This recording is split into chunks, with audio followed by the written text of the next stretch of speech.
आप सभी लोग पिछले 1.5 महीने से राह देख रहे हैं। किसान लोग भी और सारे लोग भी बारिश का। जैसे हलकुड़े सर बताया, हर एक प्रत्येक पीठ एक एक सूत्र को प्रतिनिधित्व करते हैं।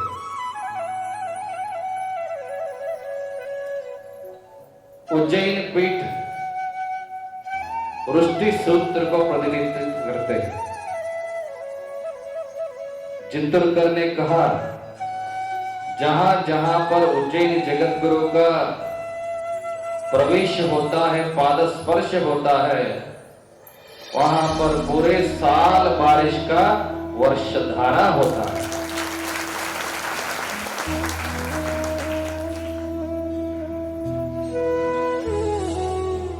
हम आशा करते हैं और आशीर्वाद भी देते हैं।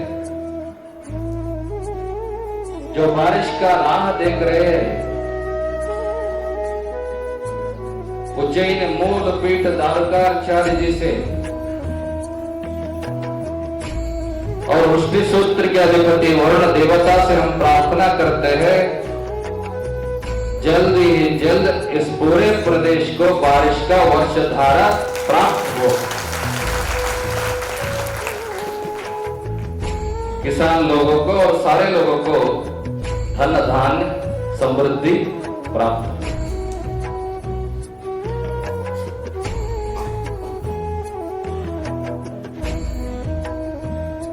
पिछले साल से अखंड शिवनाम सप्ताह के साथ ही साथ शिवकथा चरितामृत का प्रवचन भी यहां पर हुआ आ रहा है। चिंतनकर महाराज ने अपना प्रवचन संगीत मिला करके आप सभी लोगों को पिछले 7 दिन से इस पूरे परिसर को शिव जी का कैलाश रूपी बनाया गया है।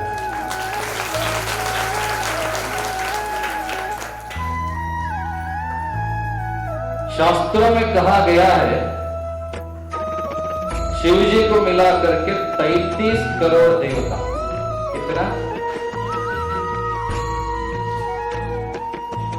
नाम तो याद नहीं रख सकते, मगर संख्या तो याद रख सकते। 33 करोड़। इतने सारे देवता हुआ होते हुए भी हम ज्यादातर 3 लोगों को याद करते हैं, त्रिमूर्ति बोलते हैं। वो कौन है? ब्रह्मा, विष्णु और महेश्वर। बाकी तो कुछ देवता आपको याद है, षणमुख पता है, वीरभद्र पता है, गणपति पता है। जहां जाते हैं वहां जो नाम लिखा है वो भी आपको पता रहता है। अगर मुख्य रूप से ये त्रिमूर्ति ब्रह्मा, विष्णु, महेश्वर का ये 33 करोड़ देवता है ना, ये सारे देवताओं में से देवों का देव किसको कहलाता है? कोई अन्य देव को महादेव नहीं कहते, कोई अन्य देव को महादेव नहीं कहते। महा मतलब अत्यंत श्रेष्ठ परम देव, नंबर 1, उसको कहलाता है देवों का देव महादेव।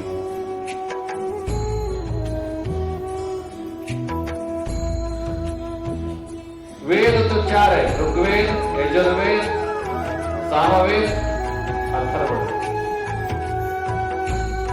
उनमें से कौन सा वेद श्रेष्ठ है? शास्त्र में कहा गया है यजुर्वेद। 4 वेदों में से यजुर्वेद श्रेष्ठ। यजुर्वेद में भी एक अध्याय अत्यंत श्रेष्ठ है, वो अध्याय है वो रुद्राध्याय,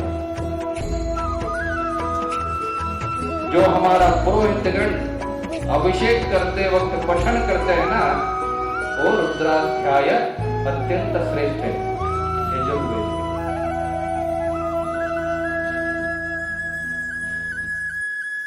ये सभी विचार इसलिए कह रहे हैं, कुछ देवता के बारे में सुना होगा आप लोग, नहीं तो कुछ बोलने वालों का बातों में भी सुना होगा।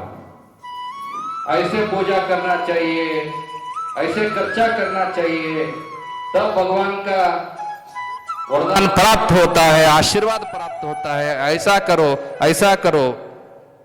ये सभी बातें आप सुन चुके। मगर एक देव ऐसा है, कुछ न देते हुए, कुछ न, शिवजी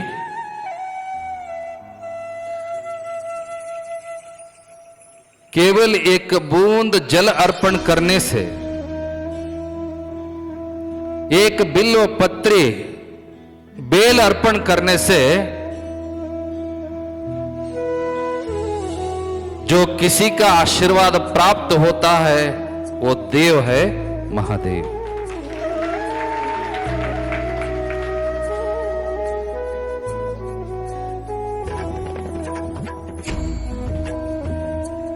पहले ऐसे लोग भी थे,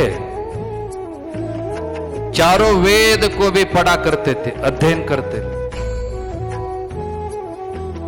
उनको कहलाता था चतुर्वेदी। आज भी चतुर्वेदी घराना लोग हम देख सकते हैं।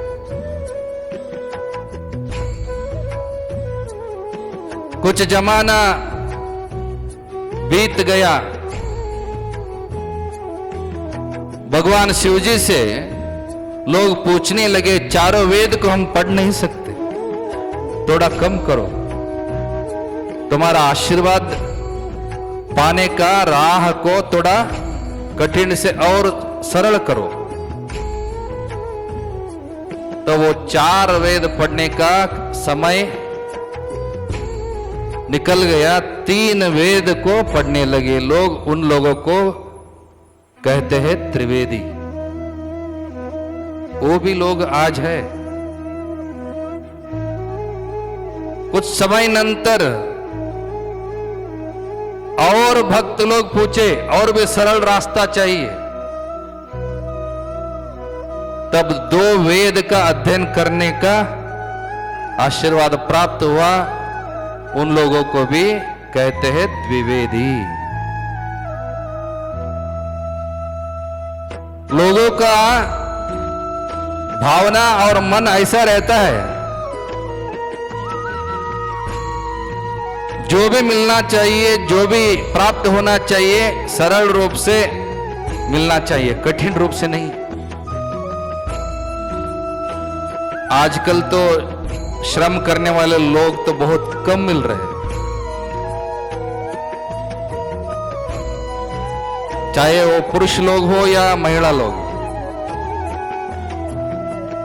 पुरुष लोग पहले सूर्योदय होते ही खेत में रहते थे, सूर्यास्त होते ही घर आकर के सो जाते थे। दिन तो दिन था, रात तो रात था। आजकल दिन रात हो गया है, रात दिन हो गया है।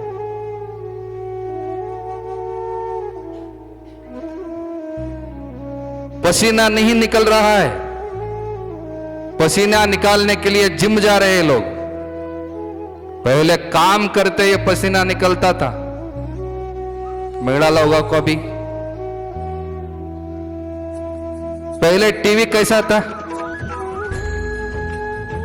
वो टीवी को क्या बोलते थे? डूम टीवी बोलते थे, है ना। जैसे आजकल लोगों का पेट रहता ना, वैसे टीवी रहता था तब, सही है ना। मगर लोगों का पेट कम था। अभी टीवी स्लिम हुआ है, लोगों का पेट बढ़ गया। टीवी तो बहुत स्लिम हुआ है, क्यों? थोड़ा विचार कीजिए। तब सारे चीजें हाथ से करना पड़ता था, आटा हाथ से करना पड़ता था, चटनी हाथ से बनाना पड़ता था, कपड़े हाथ से धोना पड़ता था। अभी सभी चीजों के लिए इलेक्ट्रॉनिक मशीन आया है, मिक्सी आया है, वॉशिंग मशीन आया है, गैस स्टोव आया है। कोई भी काम अत्यंत सरल रूप से हो रहा है। लोगों का श्रम करने का जो तरीका है, स्वभाव है, वो कम हो रहा है। इसलिए भगवान जी से फिर पूछने लगे लोग, और भी सरल रास्ता चाहिए, इतना 2 वेद हम पढ़ नहीं सकते। थोड़ा जानकारी के लिए हम बता रहे हैं, 4 वेद है ना, एक वेद को पूर्ण रूप से अध्ययन करने के लिए 15 साल चाहिए। अगर 4 वेद को पूर्ण रूप से अध्ययन किया होता तो आजकल का जो मनुष्य लोगों का जिंदगी है ना, वो पूरा खत्म हो जाता। 60 तो नहीं पहुंचते लोग आजकल का।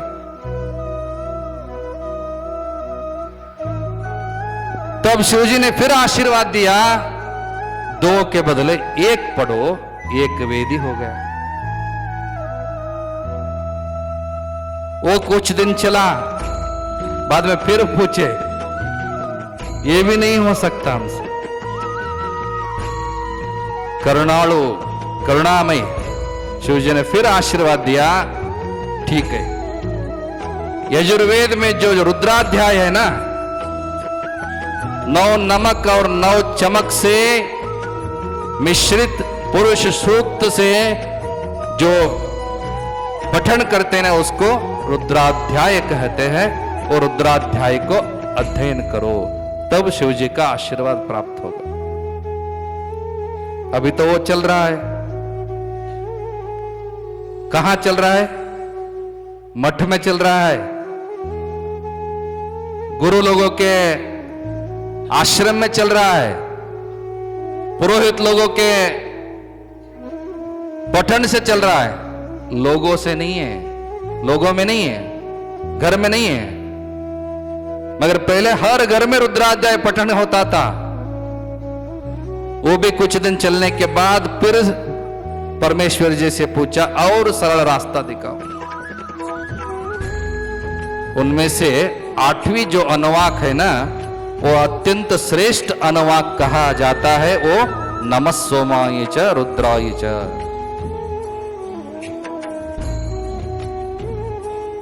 वो पठन करने में 1 मिनट भी नहीं लगता।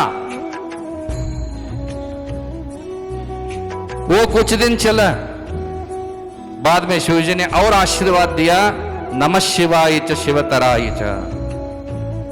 वो भी ज्यादा हुआ लोगों को। तब शिवजी ने आशीर्वाद दिया, आखिर इससे कम नहीं होता। वो क्या है? सप्तकोटि मंत्र में अत्यंत श्रेष्ठ मंत्र है वो ओम नमः शिवाय पंचाक्षरी महामंत्र। तब तक आकर के रुका है। अभी लोग वो भी पढ़ नहीं सकते, जाप नहीं कर सकते, नहीं कर रहे। इसलिए जय घोष करते हैं ना, पहले सांब जय नमः पार्वती पति, उसमें नमः शिवाय नहीं है, सिर्फ 2 अक्षर है। कौन सा? सिर्फ शिवा। 4 वेद नहीं पठन कर सकते, 3 वेद नहीं, 2 वेद नहीं, 1 वेद नहीं, रुद्राध्याय नहीं, अष्टमोनुवाक नहीं, नमः शिवाय च शिवतराय च नहीं, ओम नमः शिवाय नहीं, कम से कम 2 शब्द शिव ऐसे तो पठन करो। सांब जय नमः पार्वती पति, शिव हर हर महादेव। कन्नड़ में सर्वज्ञ बोल के एक वचन लिखा है। ಅಕ್ಷರವು ಲೆಕ್ಕಕ್ಕೆ ತರ್ಕತಾವಾದಕ್ಕೆ ಮಿಕ್ಕ ಓದುಗಳೆಲ್ಲ ತಿರುಪಿಗೆ ಮೋಕ್ಷಕ್ಕೆ 2 ಅಕ್ಷರವೇ ಸಾಕು ಶಿವ ಕಾಣ ಸರ್ವಜ್ಞ. जो विद्या सीखते आजकल का सैलरी लेने के लिए, वो उद्योग पाने के लिए करते हैं, जिंदगी जीने के लिए नहीं. सही है ना? अक्षरवो लेक्कक्के तर्कतावादक्के. जो भी लॉयर का पढ़ाई करते वो किस लिए करते? वाद करने के लिए करते. ಮಿಕ್ಕ ಓದುಗಳೆಲ್ಲ ತಿರುಪಿಗೆ जो भी विद्या पाते हैं, इंजीनियरिंग हो, डॉक्टर हो, कुछ भी हो, किसके लिए? कमाने के लिए.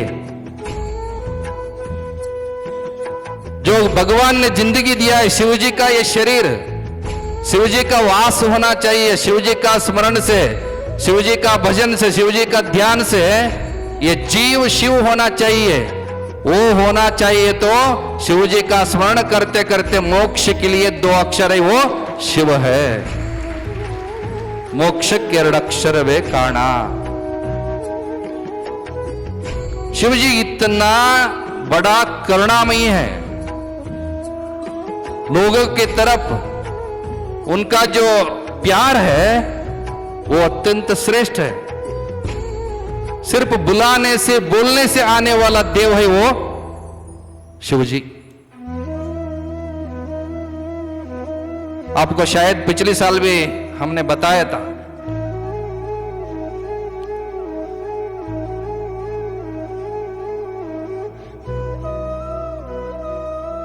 जो जानकर श्रद्धा रूप से पूजा करने वाले देवता वर प्रदान करने तो मुश्किल है. न जानते हुए भी उनका आराधना हुआ तो तब भी आशीर्वाद देने वाला देव है वो शिव जी. पता है ना आप सभी लोगों को कन्नप्पा, बेडर कन्नप्पा बोलते. उनको तो कोई शिव पता नहीं, ध्यान पता नहीं, मंत्र पता नहीं. रोज जैसा जाता था वैसे कानन गया प्राणी का वध करके लाने के लिए. उस दिन शिवरात्रि था, उनको वो भी पता नहीं था. जहां तालाब में पानी पीने के लिए प्राणी आता है, जानवर आता है, वहां एक पेड़ को चढ़ करके वहां बैठा कोई जानवर आता है राह देखते हुए. शिवरात्रि था, कोई जानवर नहीं आया. उसको गुस्सा आ गया. जिस पेड़ पर बैठा था उस पेड़ का जो क्या बोलते हैं, पर्ण, पत्ता, उसको गुस्से से निकाल करके नीचे फेंकने लगा. वो पेड़ किस पेड़ था वो भी नहीं पता था उसको. वो पेड़ था बेल का पेड़. वो पेड़ के नीचे एक शिवलिंग था, उनको वो भी नहीं पता था. गुस्से से जो पत्ता बेल को निकाल करके फेंकता था, वो बेल जा करके वो शिवलिंग के ऊपर गिर रहा था. उनको वो भी नहीं पता. साथ में वो पीने के जो पानी लाया था ना, एक चर्म के पिसवी था, उसमें एक होल हुआ था, उससे पानी निकल रहा था नीचे. वो नहीं पानी जाकर कहां गिर रहा था? वही शिवलिंग के ऊपर. शिवरात्रि के दिन उनको पता न रहते हुए शिवजी का आराधना हुआ, पूजा हुआ, बेल चढ़ाया गया, उनके हाथों से जल समर्पण किया, शिवजी का आशीर्वाद प्राप्त हुआ. वो व्याध बेड़ कन्नप्पा बाद में क्या किया? शिवजी का आशीर्वाद होने के बाद एक अपनी आंख को निकाल करके शिवजी को अर्पण किया. कर्ण अर्पण करने से उनका नाम कन्नप्पा हो गया. जिस जमाने में हुआ था ये पता नहीं, फिर भी आज याद कर रहा है तो बिना जानकारी से भी किया हुआ पूजा शिव जी को अर्पण होता है, उसकी प्रत्यक्ष उदाहरण है वो बेडर कण्णप्पा। अगर जान कर किया तो कितना वरदान प्राप्त हो सकता है। शिव भक्त मार्कंडेय के बारे में आप लोग सुने, भक्त सिरियाल के बारे में आप लोग सुने, हेमरेड्डी मल्लम्मा के बारे में आप लोग सुने। मतलब कितने भी लोग इस दुनिया में नाम कमाया है अपनी शिव भक्ति से, भक्ति समर्पण से। उन सभी लोगों का दुष्ट शक्ति दूर करके, मृत्यु को दूर करके मृत्युंजय का आशीर्वाद दिए वाला एक ही देव है, वो देवों का देव महादेव। इतना ही नहीं, 3 लोग बोले हम, ब्रह्मा विष्णु महेश्वर त्रिमूर्ति। सिद्धांत शिखामणि में स्पष्ट रूप से कहा गया है, सप्तकोटिषु मंत्रेषु मंत्र पंचाक्षरो महान, ब्रह्म विष्णुमादि देवीषु यथा शंभुर महत्तरः। 7 करोड़ मंत्र है, वो सारे मंत्रों में अत्यंत सर्वश्रेष्ठ मंत्र है वो ओंकार सहित नमः शिवाय, प्रणव पंचाक्षरी बोलते, ओम नमः शिवाय। ऐसे ब्रह्मा विष्णु महेश्वर सारे देवताओं से अत्यंत श्रेष्ठ देव है वो परमेश्वर है। इसलिए नहीं हुआ वो देवों का देव। साथ ही साथ जो शक्ति को अपना पूरा आधा स्थान मान गौरव देने की वजह से भी हुआ। ब्रह्मा ब्रह्मलोक के अधिपति है। ब्रह्मा के पत्नी के नाम क्या है? आजकल तो अपनी पत्नियों का ही नाम याद नहीं है। पहले तो शादी में, कुछ समारोह में वो पति का नाम बोलने तक, पत्नी का नाम बोलने तक आरती नीचे रखने के लिए छोड़ता नहीं था। सही है ना? आज तो सिनेमा का गाना सुनाते हैं, वो वड़प बोलते हैं ना उसको, अच्छे तरह से एक एक नुड़ी बोल करके वो नाम बोलने का तरीका था, पद्धति था। ब्रह्मा का पत्नी का नाम क्या है? विद्यादि देवते सरस्वती, शारदा। शारदा एक बार ब्रह्मा से पूछती है, तुम तो जगत सृष्टि करते हो, सभी लोगों का मांग का जो जीवन दर्शन जनन मरण को लिखते हो, मगर धर्म पत्नी मुझे भूल जाते हो। इसलिए आज मुझे तुमसे एक वरदान चाहिए। क्या वरदान?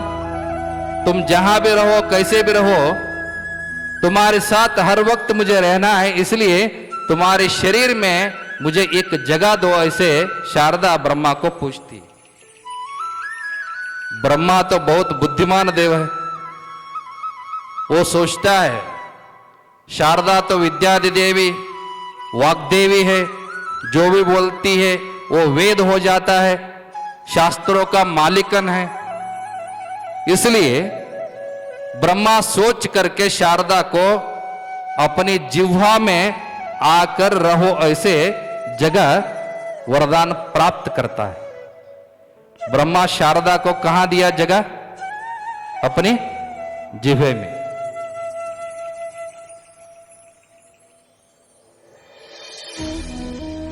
वैकुंठ के अधिपति विष्णु, विष्णु के पत्नी के नाम क्या है?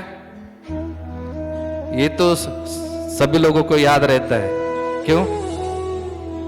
सारे देवताओं का पूजा छोड़ जाते हैं लोग, लक्ष्मी का पूजा नहीं छोड़ते, क्योंकि कांचाणम कार्य सिद्धि। दुनिया में पैसा नहीं तो कुछ नहीं है। सर्वे गुणा कांचनम आश्रयंती, ऐसे कहते हैं शास्त्रों में। लक्ष्मी सरस्वती का वर प्राप्त होने का समाचार सुन करके वो भी सोचती है मैं भी विष्णु से वर प्राप्त करूं, क्यों नहीं करना चाहिए। वो भी विष्णु से मांगती है। तुम तो एक एक अवतार हो करके 10,000 साल तक कहां भी गुम जाते हो, कहां भी रहो कैसे भी रहो, मुझे तुम्हारे साथ रहना है, इसलिए तुम्हारे शरीर में एक जगह चाहिए, ऐसे लक्ष्मी विष्णु से पूछती है। याद रहना चाहिए दुनिया में जितने भी देवता है ना, उन देवताओं से कंजूस देवता है तो वो विष्णु है। उसको कंजूस देवता ही बोलते हैं। तिरुपति को कोई लोग गया है क्या? हाँ, वहां जा करके दोनों भी खाली करके आते हैं, सर का बाल और जेब में का पैसा दोनों भी निकल जाता है। इसलिए तिरुपति वेंकटेश्वर को दुनिया का सबसे अमीर देव माना जाता है। हमें लगता है आगे वाले दिनों में सरकार को भी लोन देगा वो। आजकल तो उनका सोना तो 200 टन सोना है और पैसा तो अभी तक हिसाब नहीं हुआ है। और प्रेम का देवता भी है विष्णु, इसलिए वो सोच करके अपने हृदय में लक्ष्मी को जगह देता है। ब्रह्मा शारदा को कहां जगह दिया? जिह्वा में। विष्णु लक्ष्मी को अपने शरीर में कहां जगह दिया? हृदय में। यह समाचार कैलाश को पहुंचा। कैलाश का अधिपति शिवजी, शिवजी का पत्नी पार्वती, पार्वती भी विचार करने लगी, वो दोनों वर प्राप्त किया हो तो मुझे भी करना चाहिए। शिवजी से मांगती है, तुम तो भक्तों का देवता है, जो भी भक्त लोग कुछ पूछा तो बिना सोचे बिना दे देते हो, इसलिए शिवजी को भोले शंकर भी बोलते हैं, भोला शंकर। रावण पूछा तो आत्मलिंग भी दिया। वो कहां रहता है? स्मशान में रहता है। उनका शरीर में चर्मांबरधारी, भस्मांबरधारी, कुछ भी गहने नहीं है। कोई अन्य देवता को देखिए, हर देवता के ऊपर कुछ ना कुछ गहने रहते हैं, मगर शिवजी के ऊपर सिर्फ और सिर्फ एक गहना है, वो नागाभरणा। बाकी कुछ आभरण नहीं है, आभरण प्रिय नहीं है वो, सिर्फ जल प्रिय, भक्त प्रिय और बेलपत्र प्रिय। पार्वती बोलते, तुम स्मशान में रहते हो, कैलाश में रहते हो, कहां रहते हो पता नहीं, लोग बुलाए तो जाते हो, मगर कहीं भी रहो, कहीं भी रहो, कहीं पर भी जाओ, कुछ भी करो, मगर धर्म पत्नी होने के नाते मुझे आपके साथ अवश्य रहना चाहिए, इसलिए आपके शरीर में एक जगह दीजिए। तब शिवजी पार्वती को बोलता है, तुम पूछने का ज्यादा नहीं है, बहुत पागल हो तुम, जो तुम मांग रही हो वो बहुत कम है। मैं ऐसा वरदान तुम्हें आज देता हूं ना, उससे पूरा दुनिया हमेशा याद रखना चाहिए, इस जगत का, इस दुनिया का सृष्टि केवल पुरुष से नहीं स्त्री से भी होती है, स्त्री के बराबर पुरुष भी है, इसलिए समान स्थानमान पुरुष और स्त्री में होना चाहिए। पुरुष के बराबर स्त्री भी है, स्त्री के बराबर पुरुष भी है। शिव से बिना शक्ति नहीं, शक्ति के बिना शिव नहीं, ऐसे सोच करके मेरे शरीर में आधा शरीर, आधा भाग तुम्हें प्रदान करता हूं, ऐसे बोल करके पार्वती को अपना अर्धा शरीर प्रदान करता है। इसलिए उस दिन से शिवजी अर्धनारीश्वर कहने लगा, पार्वती अर्धांगी। शिवजी का अर्ध अंग धारण करने वाली पार्वती अर्धांगी हो गई, परमात्मा अर्धनारीश्वर हो गए। हम पहले आशीर्वचन प्रारंभ करने से पहले एक श्लोक आप सभी लोगों को सुनाया, वागर्ता विव संपृक्तौ वागर्ता प्राप्त प्रतिपत्ति जगत पितर वंदे पार्वती परमेश्वर। इसका अर्थ क्या है? इतने सारे देवता होते हुए भी अपना पुरोहितगण कोई भी शुभ पूजा करते समय 2 कलश प्रतिष्ठापन करता है, उसको बोलते हैं दाम्पत्य कलश बोलते हैं, नहीं तो उमा महेश्वर कलश कहलाता है। कोई लक्ष्मी विष्णु, कोई ब्रह्मा शारदा कलश आज तक कोई भी नहीं है। सिर्फ और सिर्फ पार्वती परमेश्वर का कलश प्रतिष्ठापन करता है, क्योंकि आदर्श दंपति तो आदर्श मादरी कौन है? पार्वती परमेश्वर है। इसलिए आदर्श दंपति के नाते दाम्पत्य कलश बोले तो उमा महेश्वर कलश प्रतिष्ठापन करते। इतना ही नहीं, इस दुनिया का जो माता पिताओं का जो गौरव जाता है वो भी पार्वती और परमेश्वर को जाता है। इसलिए अपना शरीर में आधा हिस्सा अपना पत्नी को दे करके समान स्थान मान दिया हुआ जो मादरी आदर्श दंपति है वो शिव और पार्वती है। इसलिए जो भी बहुत सारे दिनों से अच्छा दाम्पत्य किया हो तो उन लोगों को कहते हैं ना, लोग जैसे है ये लोग पार्वती परमेश्वर जैसे है, ऐसे रहना चाहिए। इसलिए शिव जी का आशीर्वाद प्राप्त करना है तो स्त्री को भी शक्ति को भी मान सम्मान देना चाहिए। अपना हर आदमी लोगों का कर्तव्य ऐसा होना चाहिए जो आपको यकीनन करके मांगल्य धारण करते हुए गृहस्थाश्रम प्रवेश करके आए हुए उस औरत को सिर्फ सुख और भोग के लिए नहीं देखना चाहिए।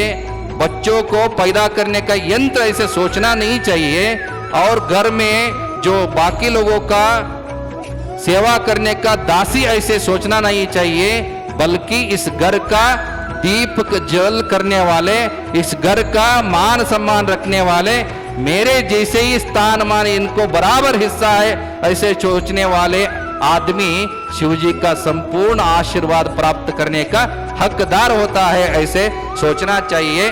इसलिए सारे लोगों को औरत लोगों के बारे में गौरव मान सम्मान रखना चाहिए। स्त्री और पुरुष पार्वती परमेश्वर का ही अंश है। मूल रूप से स्त्री और पुरुष भेद नहीं है, भगवान का ही हिस्सा है। ये इस दुनिया में जन्म होने के बाद जो सृष्टि का व्यवस्था है, इसलिए स्त्री और पुरुष का भेद हुआ है। इसलिए सभी लोगों को शिव जी का और शक्ति का आशीर्वाद प्राप्त हो, ऐसे इस मंच के द्वारा आशीर्वाद प्रदान करते हैं। जिंतुरकर महाराज पिछले 7 दिन से और पिछले साल से शिवकथा पारायण को अद्भुत रूप से यहां पर प्रस्तुत किया है। जिंतुरकर महाराज यहां पर जो शिवकथा प्रारंभ किया है उनका जिंदगी का पहला शिवकथा था। उस दिन आशीर्वाद भी किए थे हम। आज 8वीं बार मतलब 8वीं स्थल पर शिवकथा समाप्त होकर के फिर औसा संस्थान हिरेमठ में उनका शिवकथा चालू हुआ है। हम आशा करते हैं और आशीर्वाद भी देते हैं, ऐसे ही उनका संगीतमय शिवकथा का प्रवचन ऐसे ही चालू रहे, हर जगह उनका प्रवचन का जागृति हो जाए, ऐसे उनको आशीर्वाद प्रदान करते हैं। साथ ही साथ पिछले कई सालों से अपना डॉक्टर शांतिवीरलिंग शिवाचार्य महाराज इस मठ का मठाधिकारी होने के बाद भव्य रूप से भवन निर्माण किया।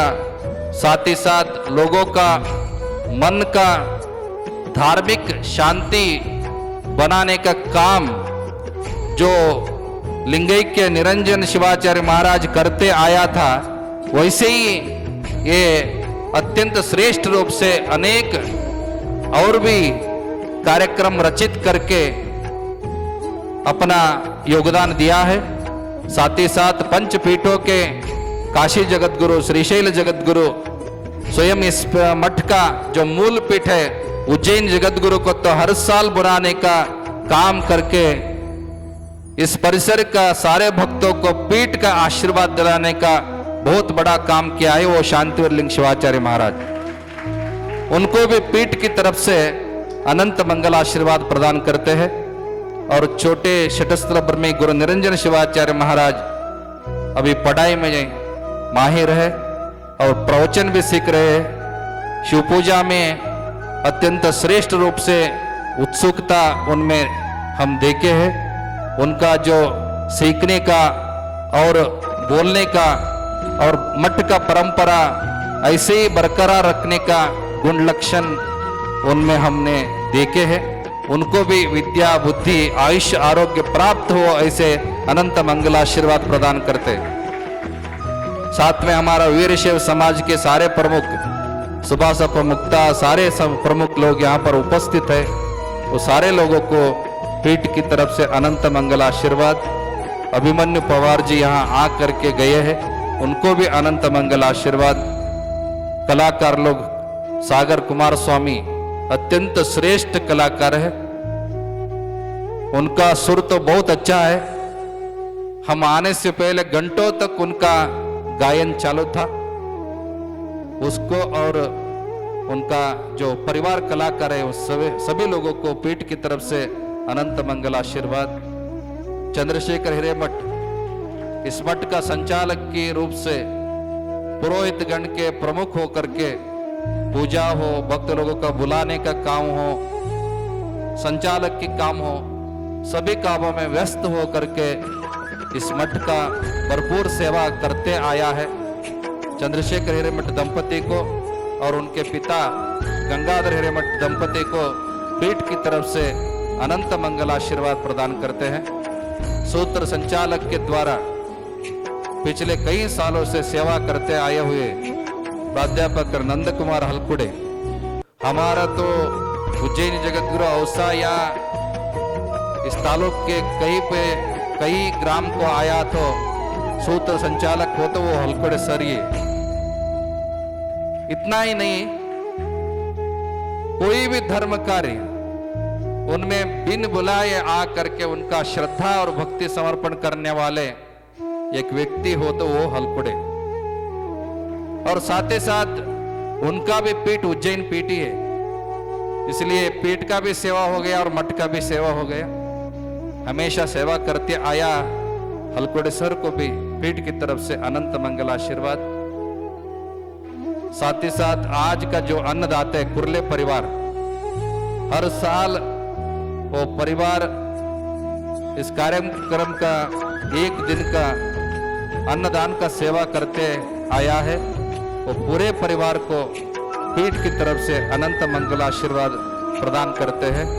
ऐसे ही सेवा करते रहे, उनका परिवार उनका घराना का नाम रोशन हो जाए ऐसे आशीर्वाद करते हैं। साथ ही साथ एक बच्ची नवोदय में प्रवेश किए हुए बच्चे को भी आशीर्वाद प्राप्त हुआ और कुमारी शीतल जी पीएसआई का परीक्षा में प्राप्त पास हुई है, उसको भी इस मंच के द्वारा जगत गुरु से पीठ के आशीर्वाद उसको प्राप्त हुआ है। वो अपने क्षेत्र में अच्छा काम करे ऐसे आशीर्वाद प्रदान करते हैं। और भजना मंडल का तो बहुत बड़ा काम है, योगदान है। सारे महिला लोग भक्तगण अपनी अत्यंत श्रेष्ठ रूप का सेवा किया है। वो सारे भजनी मंडली का सभी मातृगण को विशेष रूप का अनंत मंगल आशीर्वाद प्रदान करते हैं। आप सभी लोगों को शिवाचार्य ने बताया होगा, आज सुबह का शिव पूजा होना चाहिए था, मगर हम कल शाम को बेंगलोर में एक विशेष सभा में भाग लिए थे, क्योंकि वीरशैव लिंगायत के जो उप पंगड़ है, उप जाति है, वो वृत्ति के हिसाब से अलग अलग हुआ है। हमारा पांचों पीठों का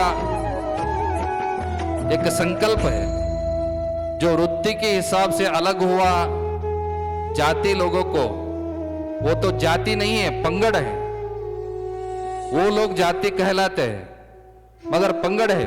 वो सभी लोग अपना उप पंगड़ को, वेद को बुला करके वीर शैव लिंगायत ऐसे एक सृष्टि में आ गया तो ये समाज का ताकत बहुत बढ़ता है।